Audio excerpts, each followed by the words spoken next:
Hey guys, Gwen here, just to show you a little bit about BlueStacks. As some of you have asked about how you might be able to automate some of the farming tasks, possibly even used for template crafting if you're interested. But I'm going to go ahead and show you what I've been doing in BlueStacks, certainly at least on my farm, just so that I'm not wasting my day away waiting for her super slow march to come back all the time. And I can continue on to accomplish other tasks or possibly even work on my main account while she does some farming.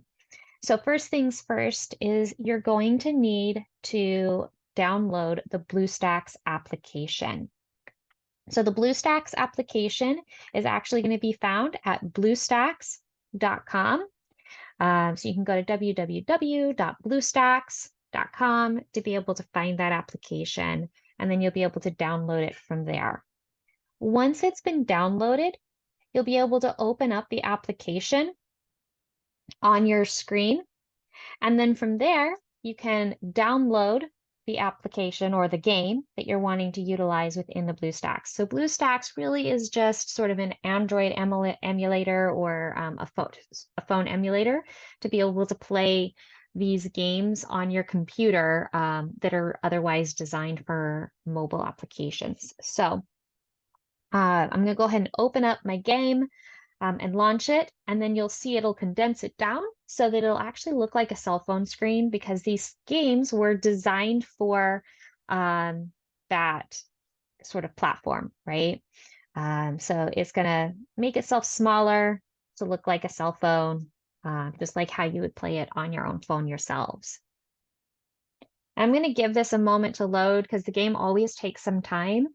I always also try to turn off a lot of the overlay things on my game just to kind of not have all of this graphic stuff and extra things. Try to slow it down as much, just makes the game a little bit faster for me. So I always recommend trying to kind of turn some of those things off as well if you can. All right. Try to get that little window up out of the way up there as this loads. Perfect.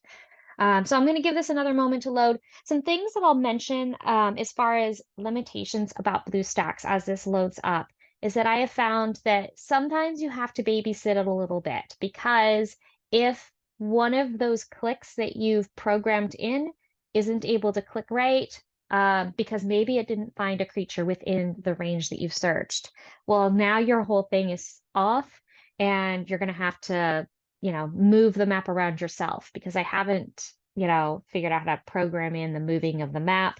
But I encourage you to play around with the BlueStacks and see if you can find that and see what kinds of things you can do with it to be able to help it maybe even move the map itself for you to be able to search for things. But on a very basic level, this is what I'll do. I start out by just going to the map so that I can see where I'm sitting at and what things I have around me. And I want to make sure that I'm in a place or a location where there's a lot of creatures that I'm trying to get kind of congregated there so that way at least I'm not wasting my time with this, right? And it's able to find things within the area that I'm going to be searching for. So I found myself in a nice place with a lot of creatures at a level in which I'm able to be able to hit or to fight. So the next thing is to be able to set my search parameters. So I'm going to click on the search here just so that I can make sure that my level range is set, and you can change this to whatever you want. I like to, if I'm going to automate it, I like to keep a wider range only because I don't want to hit a situation to where there's creatures there, but it can't find any, and then it just trips up the entire thing.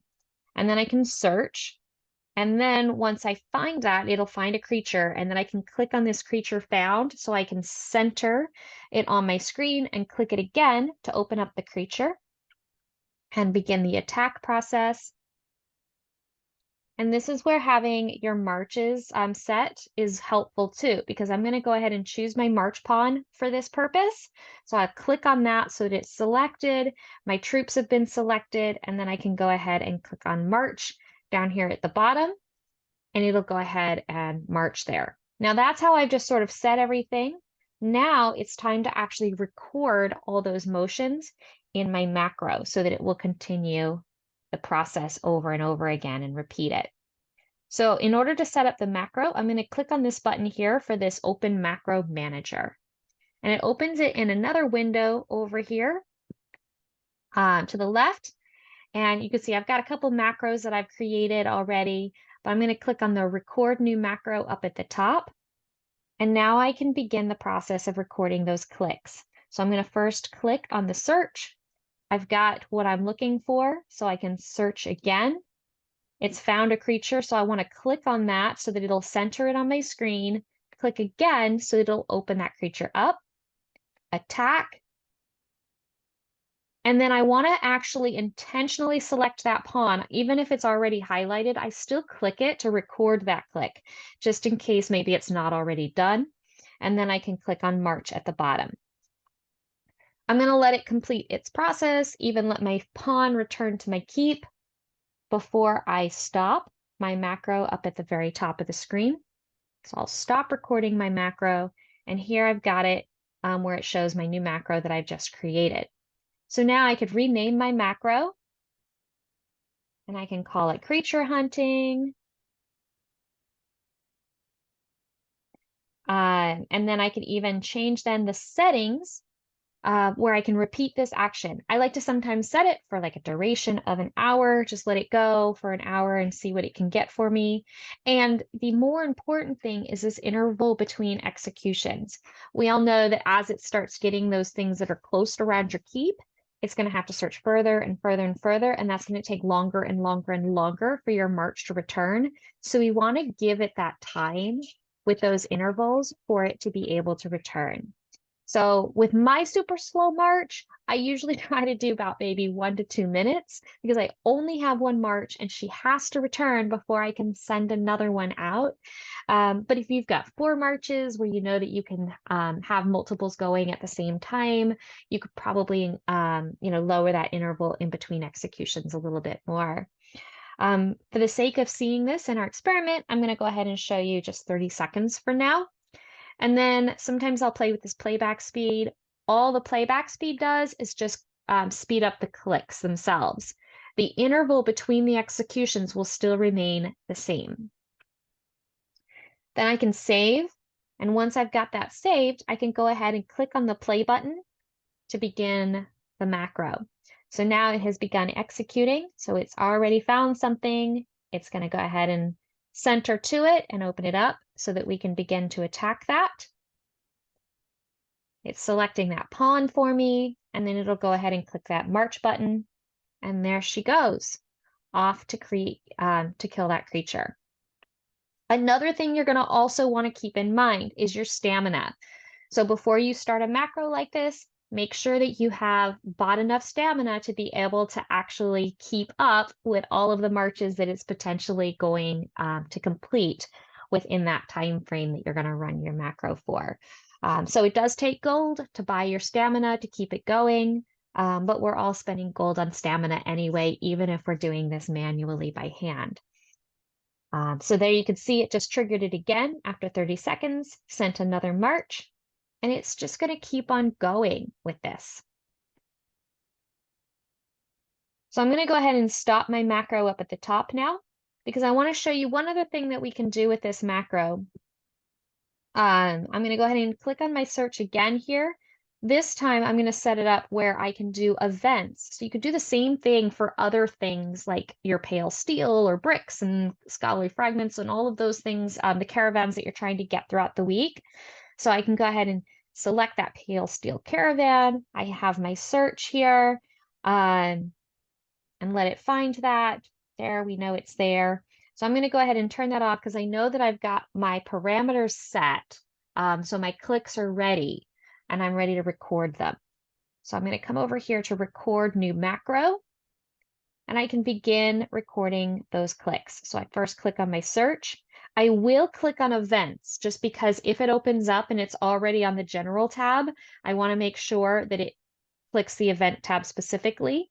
And then I'm going to click on my caravan that I want to search for and search again. It's found it. So I'm going to center that and then open it up. Same as I did for the creature, I can attack, select my march pawn, and march. And once my pawn comes back to my keep, I can go ahead and stop that recording. And I can now change the name of this one. Maybe I want to call this one Caravans. And I might change my settings for this one to say for a duration of, again, maybe 1 hour. The duration or interval between them I might want is 30 seconds. I can change that playback speed if I want and save it. Now I'll go ahead and click that play button so it'll begin running that macro for me. And there it's going to go ahead and make sure it clicks events. It'll click the Pale Steel Caravans. Awesome. My search level's already set, so then it can just search. It's going to proceed with attacking that. And then there we go.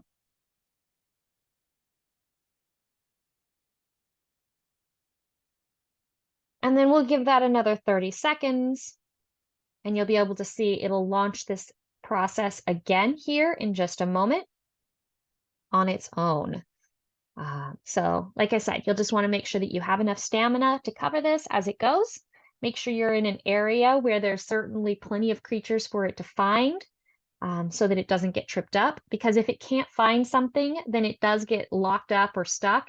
And that's where you have to babysit it sometimes and move yourself around. And if you find it's getting stuck a lot where it can't find any creatures, you might need to move your keep somewhere else. So having those, the ability to get to teleports as well, to be able to move your keep to more populated areas for what you're trying to farm will be helpful as well. So there we go. We just got another one.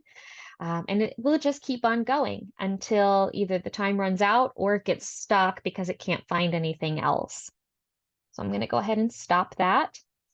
And I just want to note that with this, you could potentially use this for a lot of other things like crafting. So if you're making templates, you can actually program those steps that you just continuously do in your template making. So it'll just make a bunch of templates for you.